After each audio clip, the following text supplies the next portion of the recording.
Please, just listen to me.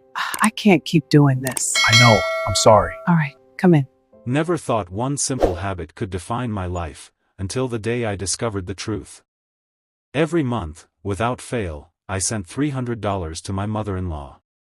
It wasn't a huge sum, but it was my way of honoring Sarah, my wife, who had died years ago.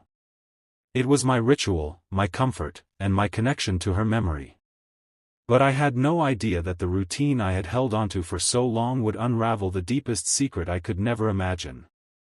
The first time I sent the money, grief had wrapped around me like a heavy blanket. Sarah had been my world. Her laugh, the stubborn tilt of her head when she was annoyed, the warmth of her hand in mine, it was all gone in an instant. The hospital, the ambulance, the endless prayers I whispered while holding her hand. I still remember every detail like it happened yesterday. After her death, I couldn't eat, sleep, or even breathe properly. The world moved on, but I stayed behind, trapped in a fog of sorrow. Helen, my mother-in-law, visited me that first week. Her eyes were red and swollen, but she forced a smile, pretending everything was okay. She didn't ask for money. She didn't ask for anything. But I sent it anyway. $300 every month, like clockwork.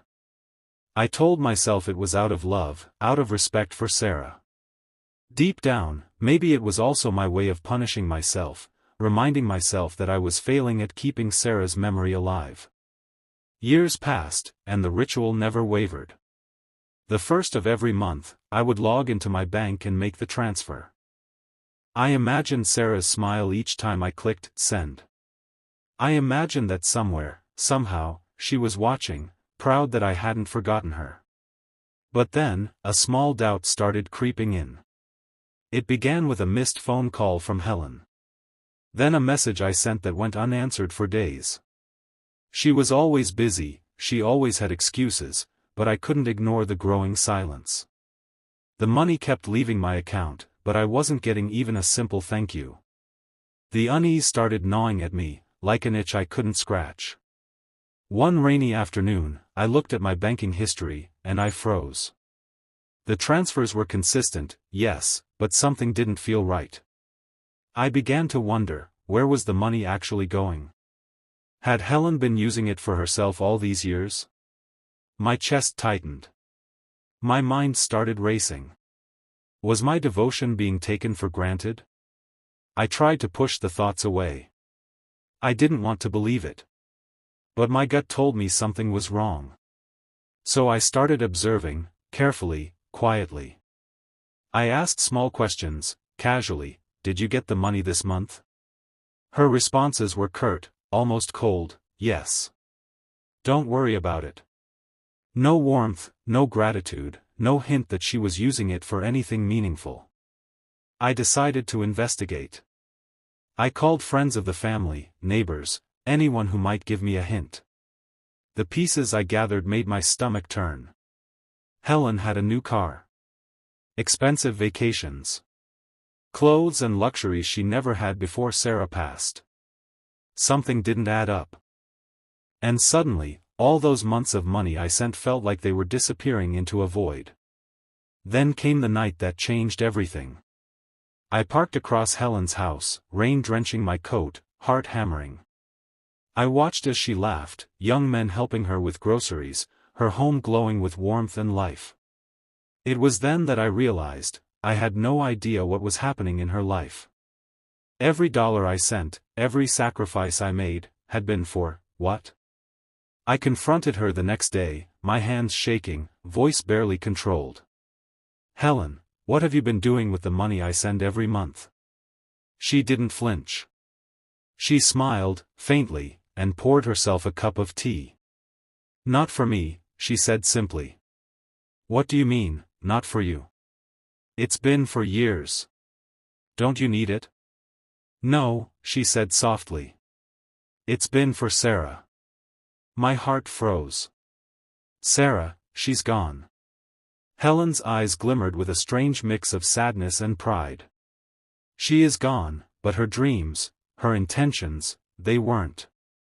You've been unknowingly supporting her legacy. Every dollar went into the trust she set up to continue helping the people she loved. You've kept her memory alive, even without knowing it. I sank into the chair, tears blurring my vision. Rage, betrayal, and grief mingled, but slowly, understanding began to seep in. She hadn't lied for selfish reasons. She had protected Sarah's memory. Preserved it. Honored it. In the days that followed, I learned the full truth. Sarah had thought of everything: scholarships, charities, secret gifts for people she loved. Helen had kept me in the dark, allowing me to heal, to act of my own will. All those $300 transfers? They had been perfect acts of devotion, unknowingly feeding the life and dreams Sarah had left behind. I cried like I hadn't cried in years. Not out of anger, but out of relief, love, and finally, closure. I realized that love doesn't always end with death.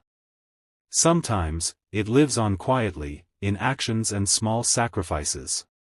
Sometimes, the people we trust are protecting us from the truth in ways we cannot yet understand. From that day on, I never missed a transfer. But now, I knew where the money went. I knew it was honoring Sarah. And that knowledge made every cent meaningful, every act of devotion sacred. Grief can blind us. Silence can hurt us. Betrayal can terrify us. But love is enduring, even beyond the grave. And sometimes, the truth comes in a way we never expect, leaving us stunned, grateful, and forever changed. Days turned into weeks, but my unease didn't fade. Every time I thought of Helen, a pit opened in my stomach.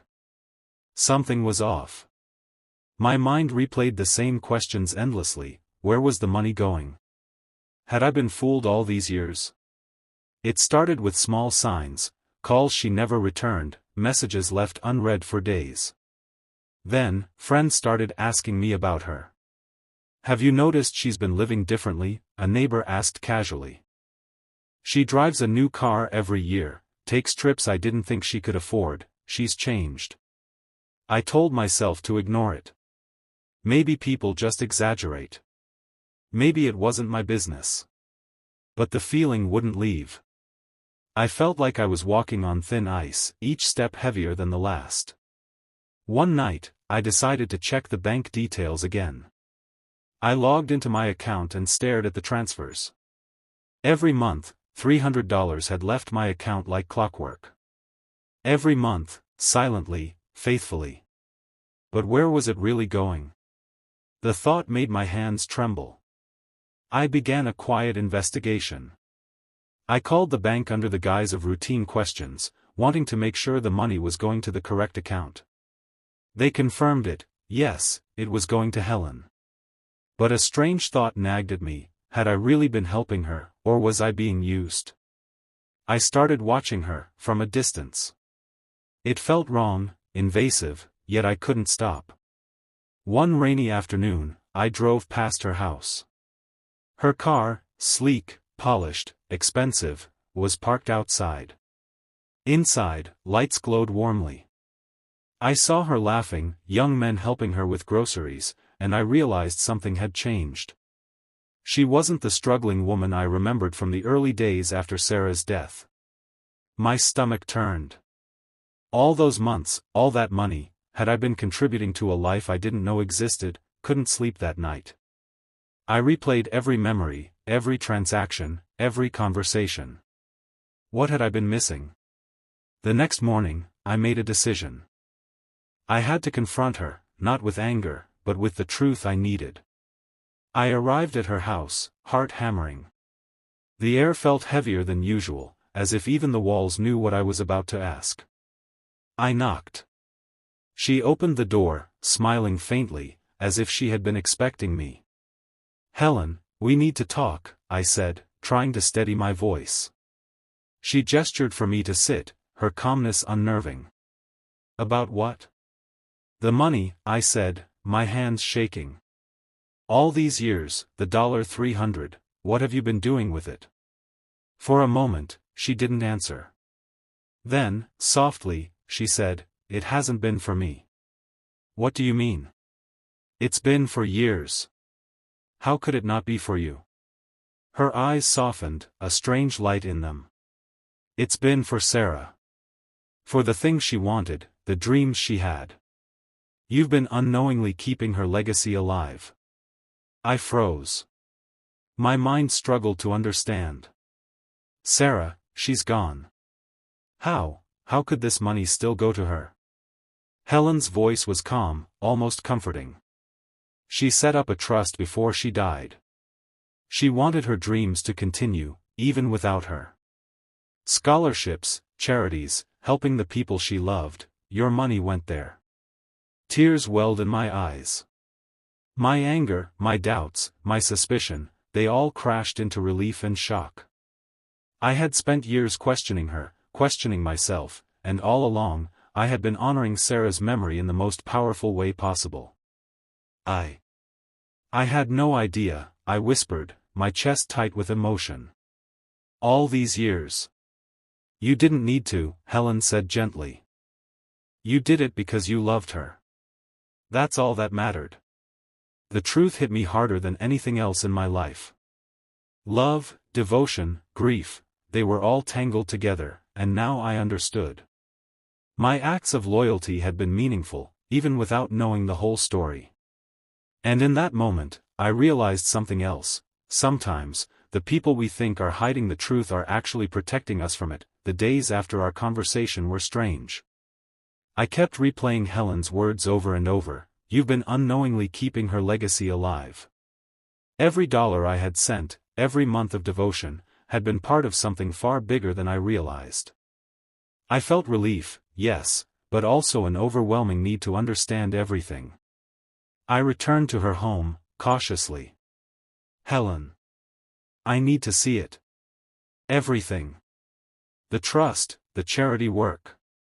I need to know what I've been a part of. She led me to a small study at the back of her house. Stacks of papers, files, and photographs filled the room. Sarah wanted her life to make a difference, Helen explained. She wanted kindness to ripple outward, even after she was gone. Every scholarship, every donation, every secret act of generosity, your money helped fund it all. I flipped through the files, my eyes widening. There were letters from young students thanking Sarah, photographs of children receiving aid, even testimonials from people whose lives had been changed by anonymous donations. I felt a lump in my throat. My grief, my guilt, my pain, they all melted into awe.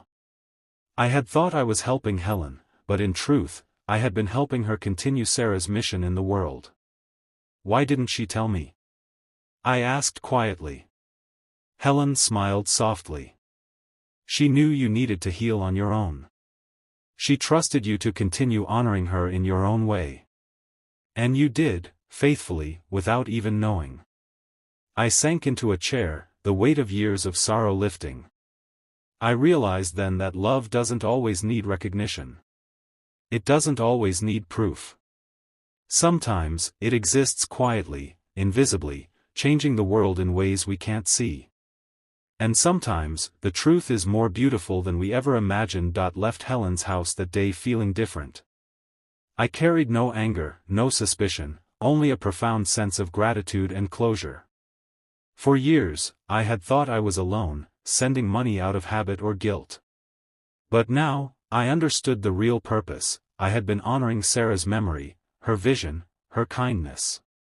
I continued the $300 transfers, but now each one was filled with awareness and love. Every month, I imagined Sarah's proud smile, knowing I was helping the world in ways she had dreamed of. And every month, Helen and I would share small updates, letters, photographs, stories, reminders of the lives we were touching together. Grief had once trapped me in darkness. Betrayal had nearly blinded me. But love, even beyond death, had given me a gift I never expected: clarity, purpose, and hope. Sometimes, life tests us in ways that seem cruel. Sometimes, those we trust seem to hide the truth. But often, there is a reason beyond our understanding, one that will leave us stunned, changed, and inspired.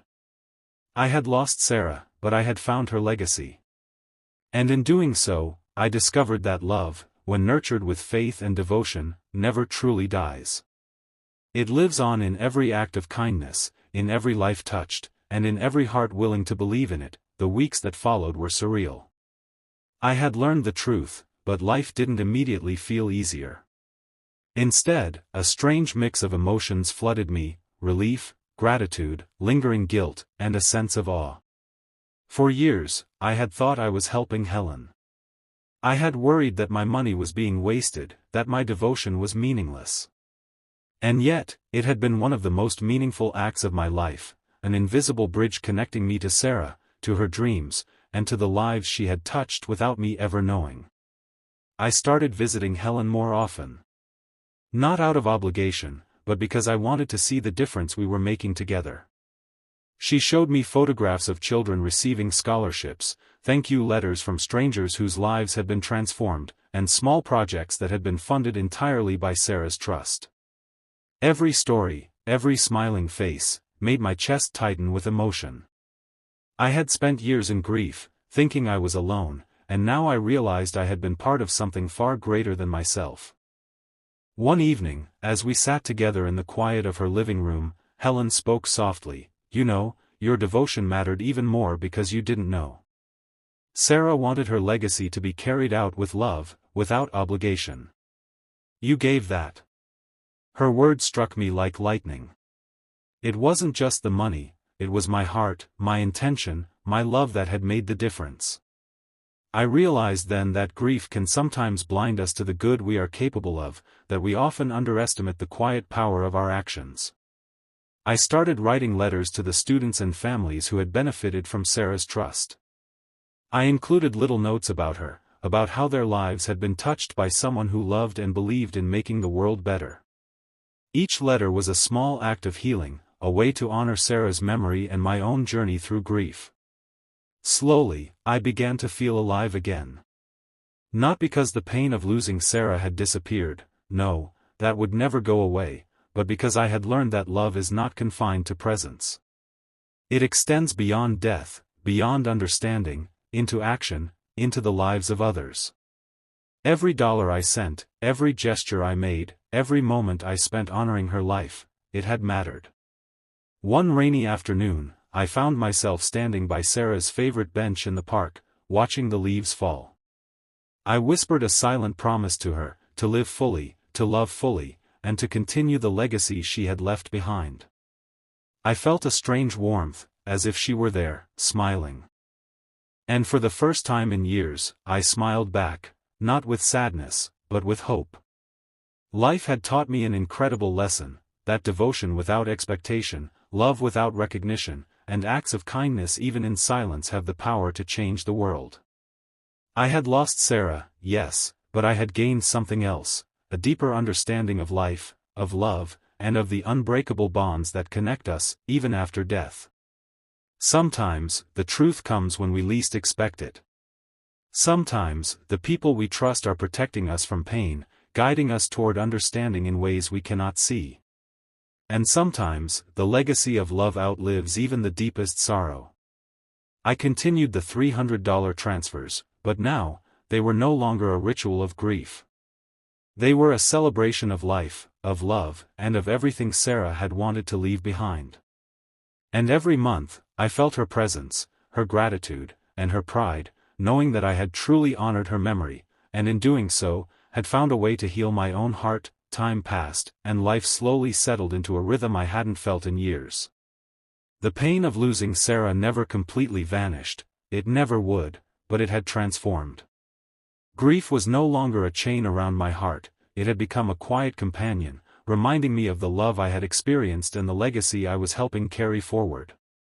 Helen and I grew closer, not as in-laws bound by loss, but as partners in honoring a life that had changed both of ours. We shared stories, laughed at memories, and sometimes cried together, but these were tears of understanding, of connection, not of despair. I realized that the family we create through love and devotion doesn't always require blood, it requires intention, presence, and heart. I continued to send the $300 every month. But now, it was no longer a ritual of guilt or grief. It was a conscious act of love, a tribute to Sarah's spirit. I visited schools funded by her trust, met students whose lives had been changed, and saw firsthand the ripple effect of kindness that she had dreamed of. Each smile, each word of gratitude, reminded me that love can endure in ways that defy logic and transcend time.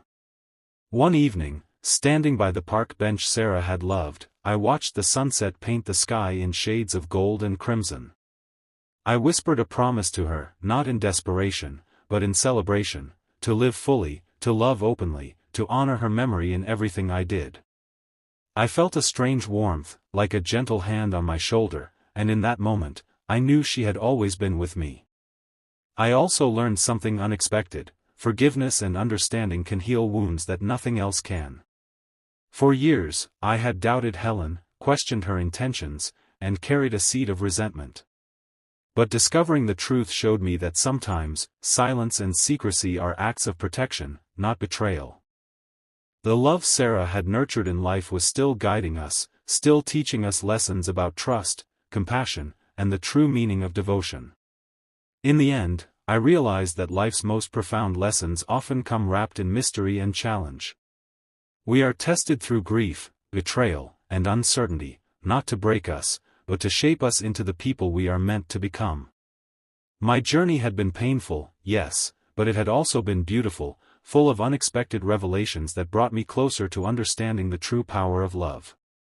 And so, every month, I continue the ritual.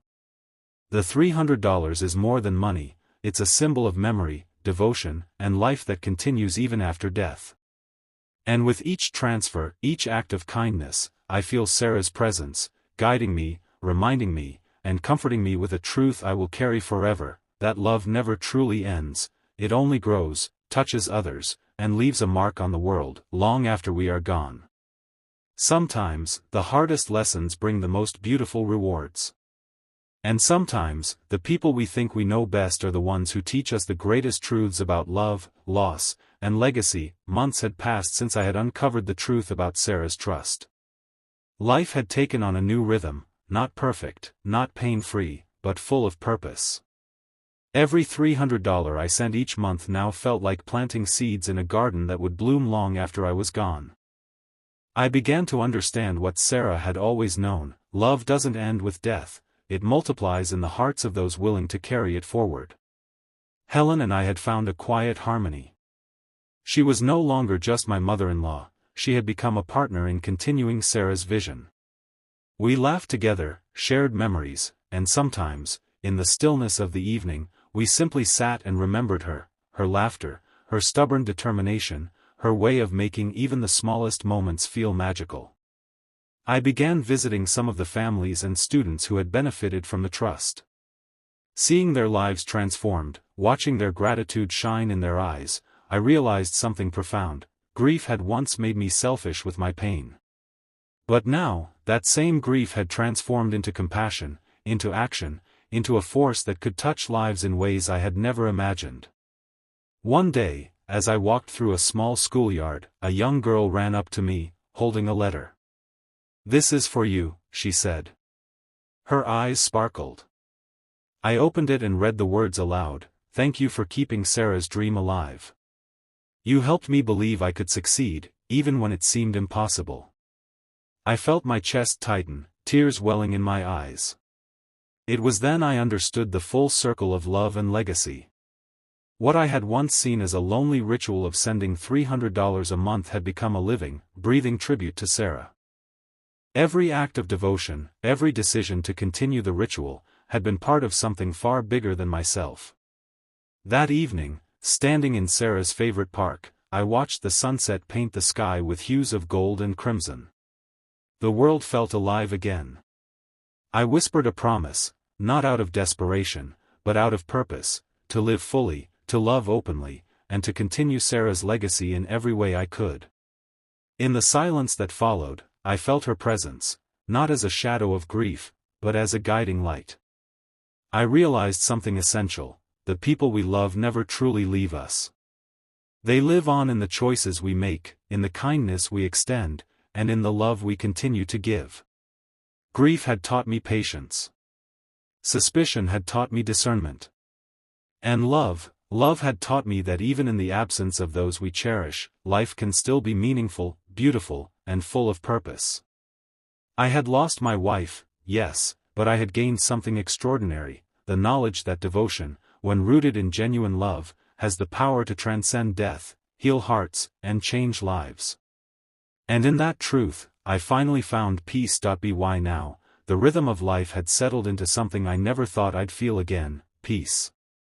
The monthly $300 I sent had become more than a routine, it was a sacred ritual, a promise, a connection to Sarah's memory, and a commitment to the people her trust was helping.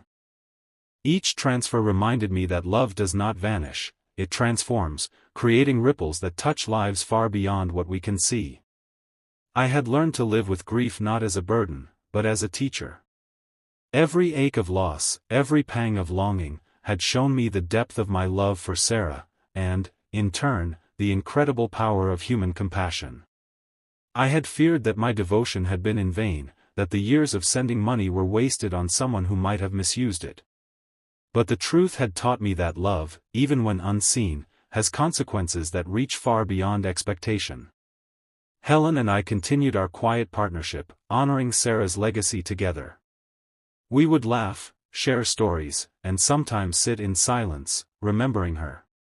But the grief that once felt endless had now softened into warmth, a reminder of everything we had loved, lost, and preserved. One evening, I received a letter from a young woman who had benefited from Sarah's trust. She wrote, "Your devotion has inspired me more than you know. Because of you and Sarah, I have hope, courage, and a chance to dream. Thank you for believing in us even when you didn't realize the difference you were making." I folded the letter carefully, tears streaming down my face. It was then that I understood something profound: love is never wasted. The smallest act of devotion can create change that lasts far longer than our lifetimes. What I had once seen as a painful obligation had become a bridge, connecting hearts, dreams, and lives in ways I could never have imagined. As I walked through the park where Sarah had loved to sit, I felt her presence in the rustle of the leaves, in the warmth of the fading sunlight, and in the quiet joy of knowing that her dreams were alive. I whispered a promise, not just to her, but to myself, to continue living with love, to honor those we lose, and to ensure that every act of kindness counts. I had lost my wife, yes, but through her legacy, I had found something extraordinary: purpose, hope, and a reminder that love truly transcends time. Every tear, every moment of grief, every dollar sent, had led me to this revelation, that even in the deepest sorrow, life can give us the chance to make a difference, to honor memory, and to create meaning that lasts forever. And in that truth, I found peace.